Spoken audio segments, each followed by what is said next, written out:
Today I'm going to answer the most asked question since I left to Bali: how much it actually costs to live here.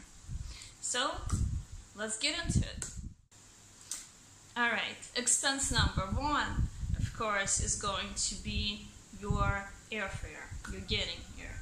But since everybody's coming from different places, I can't tell you how much it's going to be. I can tell you that there are several decisions you can make to make your airfare much cheaper, but we're going to talk about finding cheaper flights in a separate video. So once you got here, your main expense, as anywhere else, is of course rent. That varies anywhere, but here especially, because there are hotels and places that you can rent for $5 a night, as well as there are places that you can rent for $500 a night. And the places that are $5 a night are not bad, and they're actually pretty good. If you're paying for an entire month, it makes it even cheaper, of course. If you need air conditioning, those already start at like $10–11 per night for a room. But the other ones have a fan. I'm fine with the fan. I only have a fan. I don't have air conditioning, but I'm the kind of person who doesn't really need air conditioning. I don't like air conditioning. My eyes get dry, and I live in Florida, and I barely use it. If I live with somebody, it's constant battle between me turning it off and the person turning it on. So I'm pretty happy with just having a fan, and I even barely use that. Like I like hot weather. But if you're the kind of person who needs AC, you're going to have to spend a little bit more. Not a lot more, but at least $10 a night is going to be your room, probably. Now, again, I'm a single solo traveler, single girl, and obviously if you're two people, like a couple or two friends that can share a room, go from there, so you can split it. So now that we discussed this, if you're traveling on a budget, your room is probably going to be from $150 to $300 per month. Also, I would suggest, if you have rented a hotel for like say a week, and you're going out, you're making friends, you're meeting people, I would suggest to ask around some local people, and they may know places that are being rented that are not like advertised on Airbnb or hotels.com or whatever. Like I rent pretty much everything on hotels.com except for the room where I'm living now, which is like a friend of a friend's girlfriend, boyfriend is local, so he recommended this place, and it's like a little under $150 per month, and it has its own kitchen and a refrigerator and hot water, so it's pretty cool. Alright, let's move on. The second expense is your visa. A lot of people forget to count this as an expense, but obviously it's very important, it's necessary. You can't come here without a visa. There are two options. If you want to come here for a lengthy time, over 2 months, I would suggest getting the social visa. The social visa is for 2 months, but it can be extended 4 more times, which means you can stay here for 6 months, extending the visa. The second option is visa on entry, which is what it says. They just stamp your passport when you enter, but that one you can only extend once. If you decide to be here over 2 months, you have to leave the country A lot of people go to like Singapore or something like that, something nearby and not expensive to travel to, and they again apply for another visa with either entry or the social visa. The social visa is about $50 when you first apply for it. Then you pay nothing when you enter, and every time you renew it, it's from $50 to $60. Like from $50 to $60 to renew it each time. So you don't renew it the first month, but then every month, the second month. You got it on the first month, you don't renew it on the second month, and then the last 4 you have to renew it. So that's the visa, the social visa. It's very easy to get. You just have to bring some documents to the embassy, and it takes a couple of days only. Expense number 3. If you're living here in Bali, and we're obviously talking about South Bali because most people who decide to live in Bali come to South Bali. It's beautiful and there are more tourists here or expats, and it's more comfortable.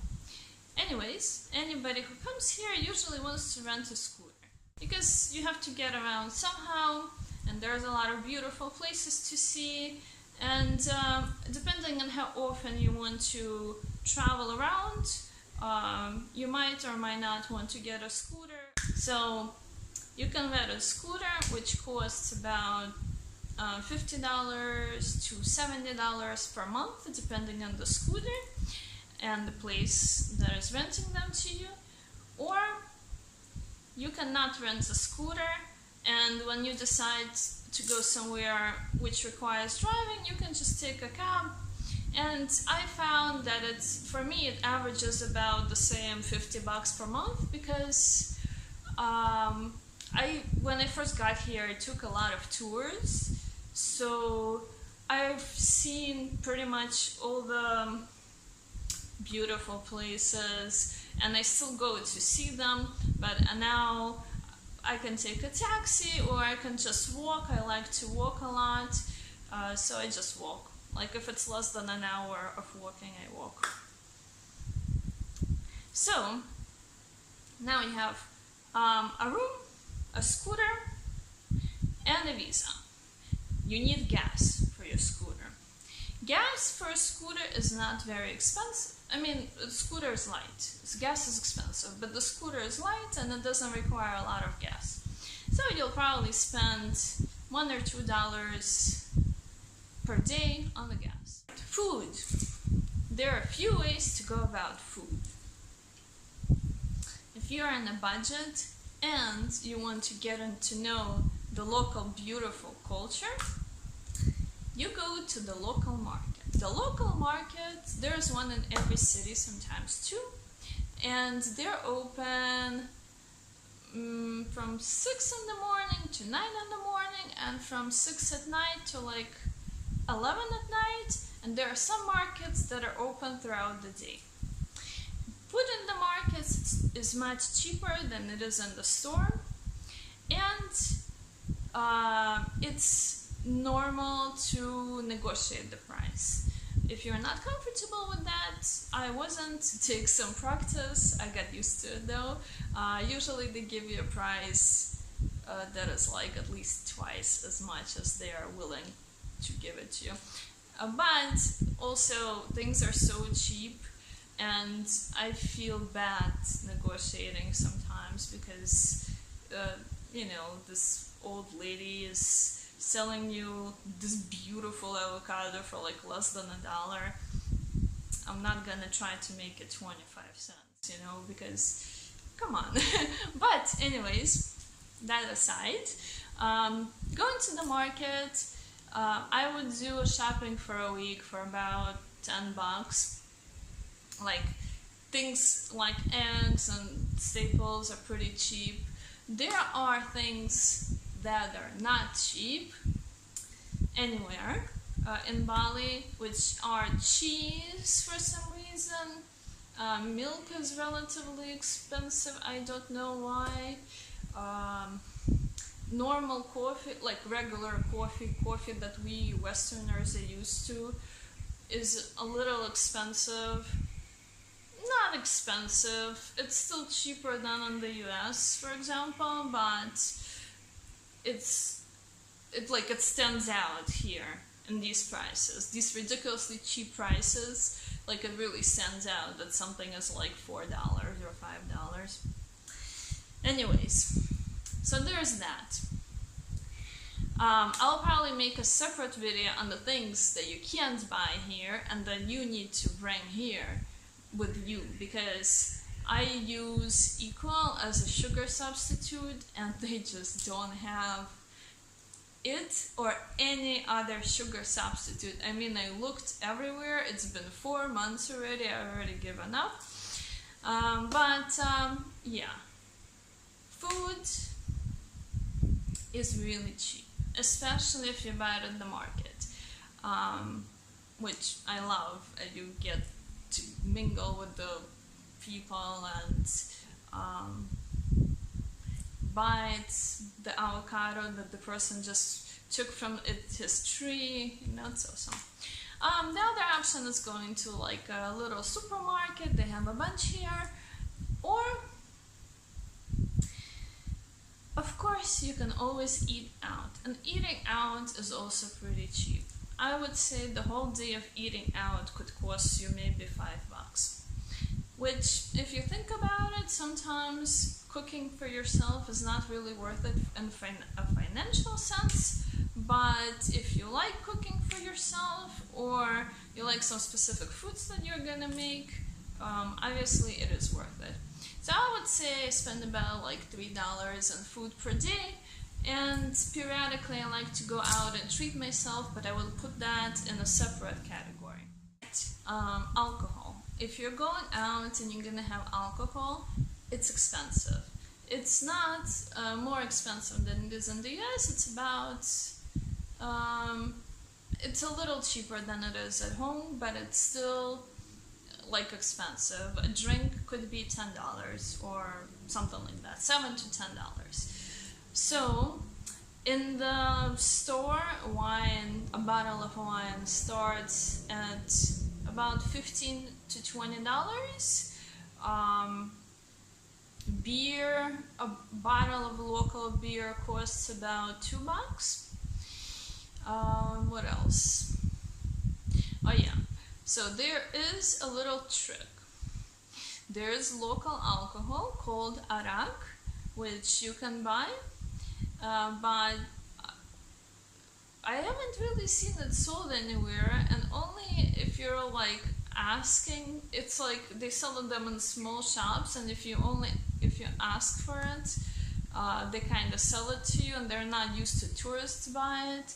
So I usually ask like a local friend to buy it if I haven't bought it in a while. But if I do want one, they sell it in like water bottles. It's not labeled or anything. They make it at home, so it's just not drinking a lot of it and being very careful. But other than that, it's ridiculously cheap. It's like a small water bottle size. It's maybe $1.50 or $2 or something like that. Alright, salons. That is my favorite part, kinda. That was pretty cool. My ears feel squeaky clean. There will be a separate video on salons. I will make it really soon, I promise. I already have some preparations for it. But I love it and I hate it. What do I love? $5 massages. I mean, massages $5 to $10, and the Balinese massages are awesome. Foot massages, or head massages, hair masks, all that kind of stuff is very cheap. I don't do my nails here because they don't really know how to do nails too well. But anyway, again, I won't go on about salons too much right now. I'm just gonna say, if you set aside like $40 to spend on salons per month, it will be more than enough. And activities. Activities are like going to the waterfall or rafting or climbing the mountain, or going trekking and such things, going on a tour. I would say it depends on you, it depends on how much of those things you're interested in doing. I would say it would be like the first month you would probably spend about $100 on these things per person.